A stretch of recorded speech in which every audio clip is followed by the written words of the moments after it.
Hello ಸ್ನೇಹಿತರೆ, ಇವತ್ತು ನಾವು ಫಿಲ್ಟರ್ ಹೈಲೈಟಿಂಗನ್ನು ಟ್ಯಾಬ್ಲೂ ಮತ್ತು ಪವರ್ ಬಿ ಅಲ್ಲಿ ಹೇಗೆ ಅಚೀವ್ ಮಾಡೋದು ಅಂತ ನೋಡೋಣ. ಫಿಲ್ಟರ್ ಹೈಲೈಟಿಂಗ್ ಅಂತಂದರೆ, ಫಾರ್ ಎಕ್ಸಾಂಪಲ್ ನನಗೆ ನನ್ನ ವಿಜುವಲೈಸೇಷನಲ್ಲಿ ಒಂದು ಸ್ಲೈಸರ್ ಮತ್ತು ಒಂದು ಕ್ರಾಸ್ ಟೇಬಲ್ ಇದೆ. ಬೋತ್ ಕ್ರಾಸ್ ಟೇಬಲಲ್ಲಿ ಮತ್ತು ಸ್ಲೈಸರಲ್ಲಿರೋದು ಒಂದೇ ಡೈಮೆನ್ಷನ್, ಸಬ್ ಕ್ಯಾಟಗರಿ ಅಂತ. ನಾವು ಸ್ಲೈಸರಲ್ಲಿ ಏನಾದ್ರು ರೆಕಾರ್ಡ್ ಸೆಲೆಕ್ಟ್ ಮಾಡಿದರೆ ಆ್ಯಕ್ಚುಲಾಗಿ ಅಲ್ಲಿ ಕ್ರಾಸ್ ಟೇಬಲಲ್ಲಿರೋ ರೆಕಾರ್ಡ್ ಫಿಲ್ಟರ್ ಆಗುತ್ತೆ. ಬಟ್ ನಮಗೆ ಈ ಸಿನಾರಿಯೋದಲ್ಲಿ ಕ್ರಾಸ್ ಟೇಬಲಲ್ಲಿರೋ ರೆಕಾರ್ಡ್ ಫಿಲ್ಟರ್ ಆಗಕೂಡ್ದು, ಜಸ್ಟ್ ಹೈಲೈಟ್ ಆಗಬೇಕು. ನಾವು ಯಾವ ರೆಕಾರ್ಡ್ ಸೆಲೆಕ್ಟ್ ಮಾಡ್ತೀವೋ ಆ ರೆಕಾರ್ಡ್ಗಳು ಹೈಲೈಟ್ ಆಗಬೇಕು. ಇದನ್ನು ಟ್ಯಾಬ್ಲೂ ಮತ್ತು ಪವರ್ ಬಿ ಅಲ್ಲಿ ಹೇಗೆ ಅಚೀವ್ ಮಾಡೋದು ಅಂತ ನೋಡೋಣ. ನಾನು ಇವಾಗ ಪವರ್ ಬಿ ಡೆಸ್ಕ್ಟಾಪನ್ನು ಓಪನ್ ಮಾಡಿದ್ದೀನಿ ಆ್ಯಂಡ್ ಟೇಬಲ್ ಚಾರ್ಟನ್ನು ತೊಗೊತಾ ಇದ್ದೀನಿ. ಇಲ್ಲಿ ನಾವು ಯೂಸ್ ಮಾಡ್ತಿರೋ dimensions and majors sub category and sales. Sub category and sales.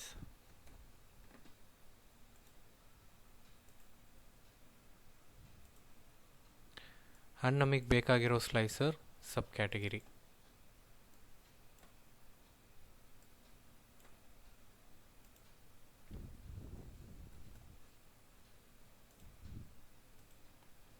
ಇವಾಗ ನಾನು ಬಂದುಬಿಟ್ಟು ಇವಾಗ ಯಾವುದಾದ್ರು ಒಂದು ರೆಕಾರ್ಡ್ ಸೆಲೆಕ್ಟ್ ಮಾಡ್ತೀನಿ.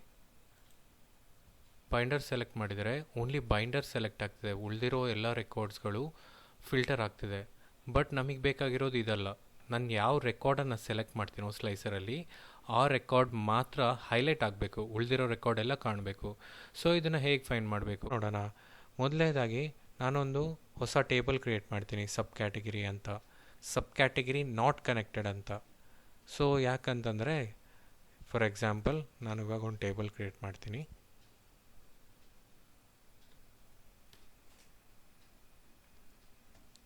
Sub category not connected. Values ತೊಗೊತಾ ಇದ್ದೀನಿ. ವ್ಯಾಲ್ಯೂಸ್ ಫಂಕ್ಷನ್ ಔಟ್ಪುಟ್ ಕೂಡ ಬಂದ್ಬಿಟ್ಟು ಒಂದು ಟೇಬಲ್ ಸಬ್ ಕ್ಯಾಟಗರಿ. ಸೊ ನನಗೊಂದು ಸಿಂಗಲ್ ಕಾಲಮ್ ಸಬ್ ಕ್ಯಾಟಗರಿ ಅಂತ ಒಂದು ಟೇಬಲ್ ಕ್ರಿಯೇಟ್ ಆಗುತ್ತೆ. ಇವಾಗ ನಮಗೊಂದು ಟೇಬಲ್ ಕ್ರಿಯೇಟ್ ಆಗಿದೆ. ನಾವು ಈ ಸಬ್ ಕ್ಯಾಟಗರಿ, ಈ ಆರ್ಡರ್ಸ್ ಟೇಬಲ್ ಇರೋ ಸಬ್ ಕ್ಯಾಟಗರಿ ಆ್ಯಂಡ್ ಈ ಸಬ್ ಕ್ಯಾಟಗರಿ ನಾಟ್ ಕನೆಕ್ಟೆಡಲ್ಲಿರೋ ಸಬ್ ಕ್ಯಾಟಗರಿ ಎರಡನ್ನ ಲಿಂಕ್ ಮಾಡಲ್ಲ. ಅವಾಗೇನಾಗುತ್ತೆ, ನಾನು ಇವಾಗ ಈ ಸ್ಲೈಸರಲ್ಲಿರೋ ಸಬ್ ಕ್ಯಾಟಗರಿನ ಆರ್ಡರ್ಸ್ ಟೇಬಲಿಂದ ಬಂದಿರೋ ಸಬ್ ಕ್ಯಾಟಗರಿನ ರಿಮೂವ್ ಮಾಡಿಬಿಟ್ಟು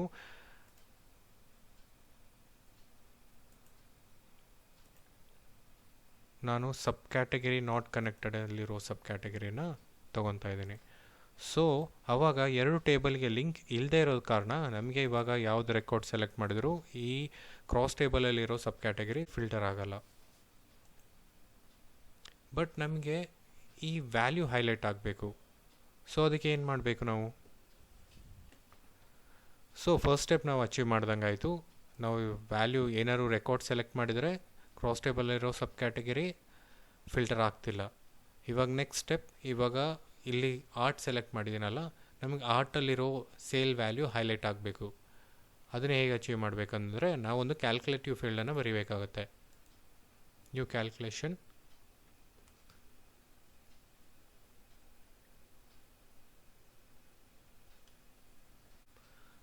ಅದರ ಹೆಸರು ಕಲರ್ ಅಂತ ಕೊಡ್ತೀನಿ.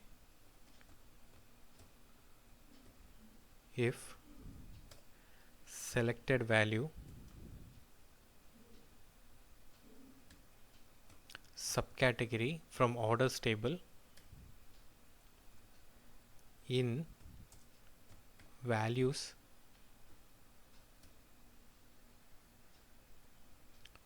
subcategory from subcategory not connected.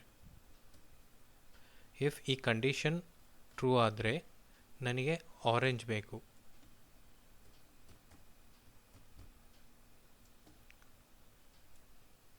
ಇವಾಗ ಇದನ್ನು ಓಕೆ ಕೊಡ್ತೀನಿ. ಇವಾಗ ನಾನು ಬರೆದಿರೋ ಕ್ಯಾಲ್ಕುಲೇಷನ್ ಮೀನಿಂಗ್ ಏನು ಅಂತಂದರೆ, ಸಬ್ ಕ್ಯಾಟಗರಿ ಇಲ್ಲಿ ನಾವು ಯಾವ್ದು ರೆಕಾರ್ಡನ್ನು ಸಬ್ ಕ್ಯಾಟಗರಿ ಸೆಲೆಕ್ಟ್ ಮಾಡ್ತಿದ್ದೋ ಆ ರೆಕಾರ್ಡ್ಸ್ ಇಲ್ಲಿ ಇದೆಯಾ ಇಲ್ಲ, ಇದ್ದರೆ ನನಗೆ ಅದನ್ನು ಆರೆಂಜಾಗಿ ಕೊಡು.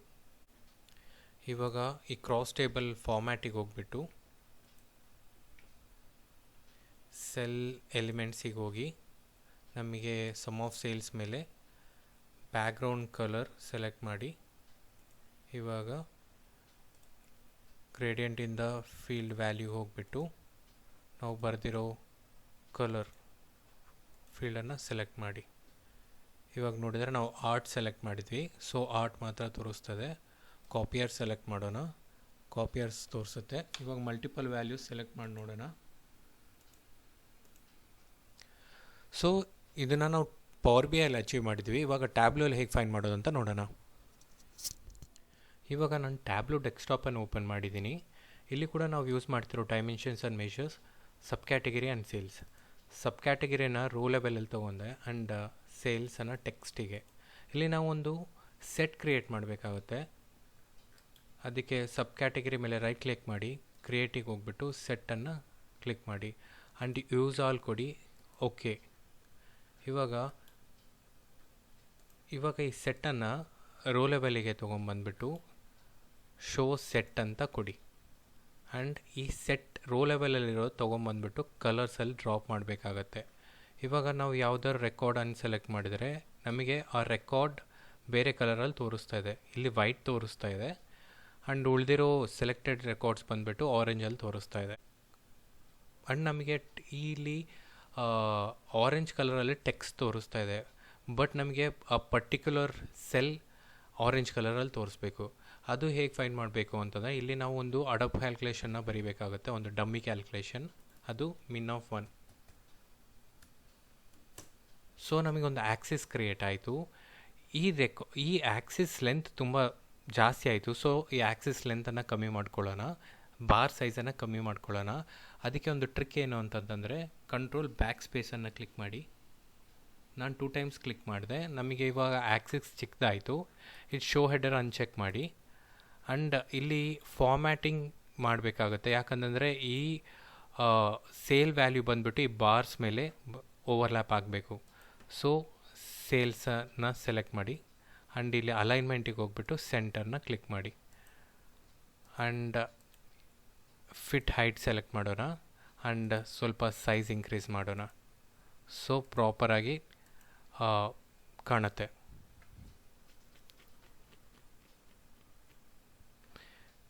ಇವಾಗ ಚೆಕ್ ಮಾಡಿ ನೋಡೋಣ. ಇವಾಗ ಎಲ್ಲ ರೆಕಾರ್ಡ್ ಅನ್ಚೆಕ್ ಮಾಡಿದರೆ ನಮಗೆಲ್ಲನೂ ಬ್ಲ್ಯಾಂಕ್ ತೋರಿಸ್ತದೆ. ಇಲ್ಲಿ ಗ್ರಿಡ್ ಲೈನ್ಸ್ ಕೂಡ ತೋರಿಸ್ತದೆ. ಈ ಗ್ರಿಡ್ ಲೈನ್ಸ್ ಕೂಡ ರಿಮೂವ್ ಮಾಡೋಣ. ಫಾರ್ಮ್ಯಾಟಿಗೆ ಹೋಗ್ಬಿಟ್ಟು ಗ್ರಿಡ್ ಲೈನ್ಸನ್ನು ನನ್ ಕೊಡೋಣ. ಇವಾಗ ನಾವು ಯಾವುದಾರು ರೆಕಾರ್ಡ್ ಸೆಲೆಕ್ಟ್ ಮಾಡಿದರೆ ಆ ರೆಕಾರ್ಡಲ್ಲಿರೋ ಸೆಲ್ ಆರೆಂಜ್ ಕಲರಲ್ಲಿ ಕಾಣುತ್ತೆ.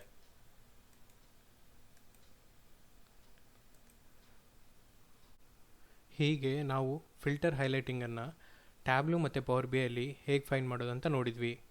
ಈ ಥರ ರಿಯಲ್ ಟೈಮ್ ಸಿನಾರಿಯೋಸ್ಗಾಗಿ ನಮ್ಮ ಡೇಟಾ ಅನಾಲಿಟಿಕ್ಸ್ ಇನ್ ಕನ್ನಡ ಚಾನಲ್ನ ಸಬ್ಸ್ಕ್ರೈಬ್ ಮಾಡ್ಕೊಳ್ಳಿ. Thank you.